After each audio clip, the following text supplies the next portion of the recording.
L'union de la gauche, l'unité de la gauche. On ne peut rien faire sans. À Joly, tous les jours, dans les réseaux sociaux, il y a des gens qui disent c'est pas possible. Pourquoi c'est pas possible? Où sont les véritables divergences entre Benoît Hamon et Jean-Luc Mélenchon? Je dis bien véritables divergences, des choses qui empêchent réellement de gouverner ensemble.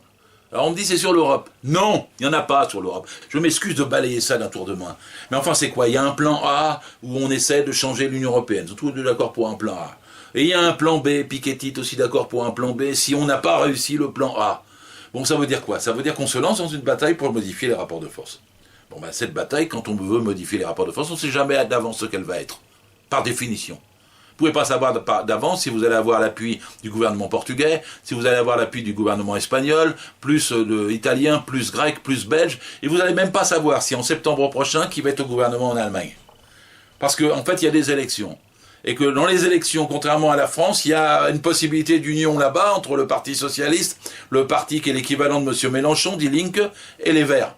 C'est-à-dire ce qui ne se fait pas ici, se ferait là-bas. Ouais, au Portugal, ça s'est fait aussi. C'est-à-dire que vous avez un gouvernement avec les trois composantes de la gauche, rouge, rose, vert. Et donc en vérité, on ne sait pas comment tout ça va bouger. Alors, le rapport de force, comment vous savez d'avance qu'il y a des divergences sur le rapport de force? Comment vous construisez une divergence sur une bataille qui est amenée et qui implique tellement d'éléments? Sur une question comme ça, il faut savoir seulement où on va. Il y a Jean-Luc Mélenchon qui reproche, j'ai entendu ça quand il était à Rome, samedi dernier, et il reproche à Benoît Hamon de vouloir faire une nouvelle structure démocratique pour contrôler l'euro. C'est-à-dire qu'aujourd'hui, l'euro est dirigé par l'Eurogroupe, qui est une représentante des finances, des ministères des Finances, qui n'ont ni agenda, ni ordre du jour, ni compte-rendu, ni méthode, ni obligation, ni contrôle. C'est l'obscurantisme complet qui permet toutes les manœuvres financières. Donc l'idée, c'est de faire un Parlement nouveau qui s'occupe de gérer cet argent, de l'emporter sur la BCE, qu'elle ne soit plus indépendante, qui soit proportionnelle au nombre d'États concernés, et qui permette ainsi d'avoir des majorités, mais des majorités politiques contrôlables, limpides, claires, avec des agendas, des ordres du jour et des comptes rendus. Moi, je vous donne mon idée. Je pense que c'est une vraie agression contre M. Schäuble et Mme Merkel qui ne vont pas vouloir de ça. Je ne vois pas en quoi Jean-Luc Mélenchon pourrait combattre ça en disant ça va être pire ou ça va être une capitulation devant l'Europe. Ce que je dirais plutôt à Benoît Hamon, c'est que ça a peu de chances de marcher parce que les autres ne voudront pas, sauf s'ils sont battus aux élections de septembre 2017. Donc en vérité, il n'y a pas de danger, comment dirais-je, opportunisme là-dedans. Il n'y a qu'une volonté de reprendre en main la BCE pour qu'elle prête directement aux États et de reprendre en main la gestion de l'euro pour qu'il échappe au lobby financier. Où est le problème? Alors, on me dit oui, mais vous allez faire un nouveau traité de gestion de l'Europe. Oui, parce que la proposition d'Hamon, elle explose sous les autres traités. Et Jean-Luc Mélenchon dit oui, mais il faut exploser. Ben justement, il faut exploser les traités. Mais comment on explose les traités? En marchant. C'est-à-dire, on va commencer par dire, par exemple, on dénonce la directive travailleurs détachés, parce que celle-ci est totalement injuste à tout point de vue. On a 450 000 travailleurs détachés en France qui sont payés moins cher que les nôtres, parce qu'ils sont payés avec les cotisations sociales de leur pays d'origine, et que ça arrange bien les patrons français de les surexploiter en les mettant en concurrence avec nos propres salariés. Bon bah ça, on voit comment faire pour dénoncer. Mais là-dessus, sur ce chemin à parcourir, il y a un accord Mélenchon-Hamon. Alors ne venez pas dire qu'on ne peut pas se mettre d'accord sur l'Europe. Il y a la remise en cause des 3% comme limite de déficit. Il y a la remise en cause des critères dits de Maastricht. Mélenchon devrait y être sensible, lui qui à l'époque avait commis l'erreur de voter pour Maastricht. Et donc en vérité, on voit bien comment on pourrait avancer en Europe. Puis surtout, les travailleurs français ne vont pas se voter entre Mélenchon et Hamon sur le plan A ou sur le plan B. Ils vont voter si on augmente les salaires. Ils vont voter si on diminue la durée du travail, ils vont voter si on touche aux minima sociaux, si on donne un revenu aux jeunes de base entre 18 et 25 ans. C'est ça qui va les déterminer. C'est le partage du travail, le partage des richesses, c'est ce qu'ils ont. Et l'autre bataille politique, elle pourrait être menée par un gouvernement, Hamon, Jadot, Laurent et Mélenchon. Parce que quelle est la meilleure garantie pour avancer dans une bataille pour changer l'Europe, sinon un gouvernement de ce type? Vous imaginez que ça ne pourrait pas se faire avec Hamon président et Mélenchon Premier ministre? Bien sûr que si. Donc il faut un accord global, politique, programme, casting, c'est-à-dire le partage effectivement des responsabilités qui permettent de se tenir entre des gens qui ne sont pas pour une 6e République et qui sont tous pour une constituante avec Jadot. Et puis ensuite, vous avez une majorité. Et alors là, il ressort toujours l'idée avec Jean-Luc Mélenchon, il n'y aurait pas la majorité parlementaire après. Personne ne fait attention à ce qui se passe. Le Parti Socialiste lui-même, qui est tellement impacté alors qu'il est en crise depuis que l'appareil a perdu face à Benoît Hamon, depuis que Hollande a été obligé de s'en aller, depuis que Valls a été battu, l'appareil en difficulté propose une nouvelle convention nationale pour rediscuter de toutes les candidatures après la présidentielle. C'est-à-dire que si on gagne la présidentielle, toutes les candidatures seront remises sur le tapis. Donc on aura des candidats labellisés sur le programme du gouvernement et on gagnera dans la foulée. Donc pourquoi ne pas voir tout ça? Pourquoi refuser l'union? Puisque l'union, même les mauvais sondages, disent qu'elle nous porterait entre 26 et 31%, c'est-à-dire en tête au premier tour. Et qu'à ce moment-là, la gauche est en tête en premier tour, avec un accord, Hamon, Jadot, Laurent, Mélenchon, ce serait un tel événement qu'on gagnerait. Pourquoi ce propriétaire? Ah non, t'as pas assez regardé le programme. Ah non, mais Hamon va trahir. Qu'est-ce que c'est que ces foutaises? Quand on a un enjeu aussi important, on est capable de passer par-dessus les sectarismes et de trouver la voie de l'unité. Comment ça a été fait pour le Front Populaire? Comment ça a été fait pour la gauche plurielle? Ah oui, mais encore ça, t'as pas vu? Là, il dit ça au lieu de ça. Et là, il a dit aux Antilles que Hollande avait bien... Qu'est-ce que c'est que ce baratin? Il y a des sectaires des deux côtés. Il y a des sectaires des deux côtés.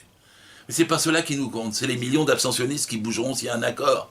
Il y aura quelques dizaines de milliers de mécontents, et ben tant pis pour eux, vous serez mécontents parce que vous voulez être purs mais n'avoir plus de mains. Tandis que s'il y aura des millions de gens qui viendront et on gagnera. Ah oui, mais mon programme. Mais à quoi sert le programme de Mélenchon? À quoi sert-il si on est battu le 23 avril à 20h? À rien. Dans le fond de la poubelle, dans le fond du tiroir du bureau. Vous aurez le programme le plus beau sur le papier, mais vous n'aurez rien fait. Vous aurez Fillon, vous aurez ces ordonnances, vous aurez l'été 17 où on perdra nos droits, vous pleurerez toutes les larmes de votre corps parce que vous n'avez pas fait l'union à temps. Ah oui, mais Hamon, attention, c'est le Parti Socialiste. Non! Hamon, la gauche socialiste, a battu la droite du Parti Socialiste le 29 janvier dernier. Arrêtez de nier l'évidence. C'est la gauche du Parti Socialiste. Ça ne va pas durer d'ailleurs, parce que si on ne gagne pas, la droite reviendra. Mais c'est la gauche du Parti Socialiste, c'est avec elle qu'il s'agit de faire l'union. Mélenchon, Hamon. Et donc, ah ouais, mais c'est trop tard. Il est jamais trop tard pour bien faire. Parce que qu'est-ce qu'on m'a dit? On m'a dit, mais attends, laisse passer le temps, tu vas voir, il y en a un des deux qui va percer. Il n'y en a pas un des deux qui perce. Alors, Mélenchon, il dit, oui, mais regardez, le Parti Socialiste a perdu la moitié de ses voix. Ah oui, mais lui, il n'en a pas gagné une seule. Parce qu'il est toujours à 11%. Il devrait s'interroger sur, si le Parti Socialiste perd la moitié de ses voix, pourquoi ça ne vient pas sur Mélenchon? Bah parce qu'il passe tout son temps tous les jours à accuser les socialistes. Faut mettre un bémol là-dessus. Faut savoir se parler entre nous. Les deux gauches ne sont pas irréconciliables, surtout depuis que la gauche socialiste a gagné. Donc en vérité, on peut faire l'accord. Ah, il est trop tard, là, il va y avoir le dépôt des candidatures. Ah ouais, je suis même attentif aux détails, moi, vous savez. S'il y en a un des deux qui se retire pour l'autre, puis qu'après il y a un deal global sur le casting, sur le programme, puis sur l'Assemblée, il faut rembourser la campagne de celui qui s'est retiré. Il ne va pas garder des centaines de milliers d'euros sur le dos.